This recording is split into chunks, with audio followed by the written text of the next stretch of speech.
महाराष्ट्र विधानसभा की 288 सीटों के लिए बुधवार 20 नवंबर को वोट डाले जाएंगे। राज्य में मुख्य मुकाबला बीजेपी की अगुवाई वाली सत्ताधारी महायुति और कांग्रेस और सहयोगी दलों की महाविकास अघाड़ी के बीच है। चुनाव मैदान में 4136 उम्मीदवार हैं। महायुति में बीजेपी के साथ सीएम एकनाथ शिंदे की शिवसेना और अजीत पवार के एनसीपी हैं। बीजेपी ने 149, शिंदे की पार्टी ने 81 और अजीत पवार की पार्टी ने 59 सीटों पर उम्मीदवार उतारे हैं। महाविकास अघाड़ी में कांग्रेस के साथ उद्धव ठाकरे की शिवसेना और शरद पवार की एनसीपी हैं। कांग्रेस ने 101, उद्धव ठाकरे की पार्टी ने 95 और शरद पवार की पार्टी ने 86 सीटों पर उम्मीदवार खड़े किए हैं।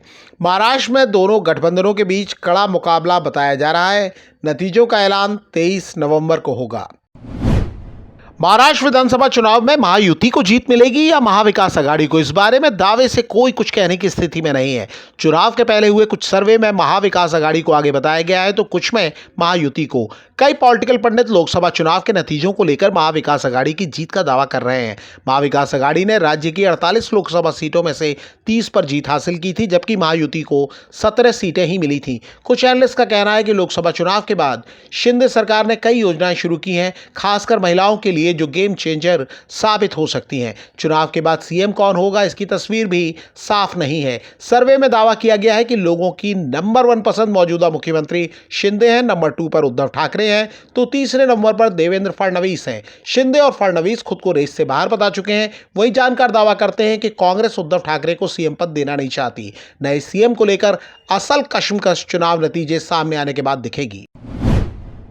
उत्तर प्रदेश में 20 नवंबर बुधवार को 9 विधानसभा सीटों पर उपचुनाव होगा। नतीजों का ऐलान 23 नवंबर को होगा। सभी सीटों पर बीजेपी की अगुवाई वाले एनडीए और समाजवादी पार्टी के बीच मुकाबला है। बीएसपी ने भी सभी सीटों पर उम्मीदवार उतारे हैं। चुनाव अंबेडकर नगर की कटेरी, मैनपुरी की करहल, मुजफ्फरनगर की मीरापुर, गाजियाबाद, मिर्जापुर की मझवा, कानपुर नगर की सीसामऊ, अलीगढ़ की खैर, प्रयागराज की फूलपुर और मुरादाबाद की कुंदर की सीट पर हो रहे हैं।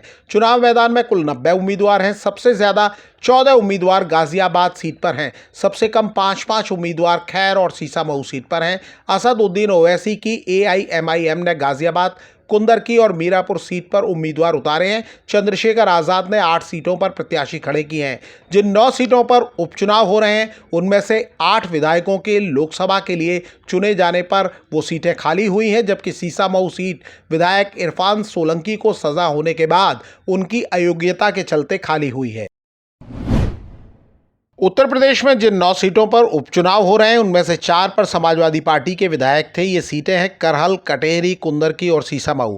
3 सीटें गाजियाबाद, खैर और फूलपुर बीजेपी के पास थी। 1 सीट मझवा बीजेपी की सहयोगी निषाद पार्टी के पास थी। मीरापुर राष्ट्रीय लोकदल के पास थी, जो अब बीजेपी के साथ है। समाजवादी पार्टी लोकसभा चुनाव में जीत दिलाने वाले पीडीए फार्मूला पर भरोसा करके चल रही है, तो बीजेपी का जोर हिंदुत्व पर है। यूपी के सीएम योगी आदित्यनाथ ने सभी सीटों पर जमकर प्रचार किया है। वहीं समाजवादी पार्टी के प्रमुख अखिलेश यादव भी उपचुनाव के प्रचार में जोर लगाते दिखे हैं। बीजेपी और समाजवादी पार्टी के बीच पोस्टर वार भी देखने को मिला है।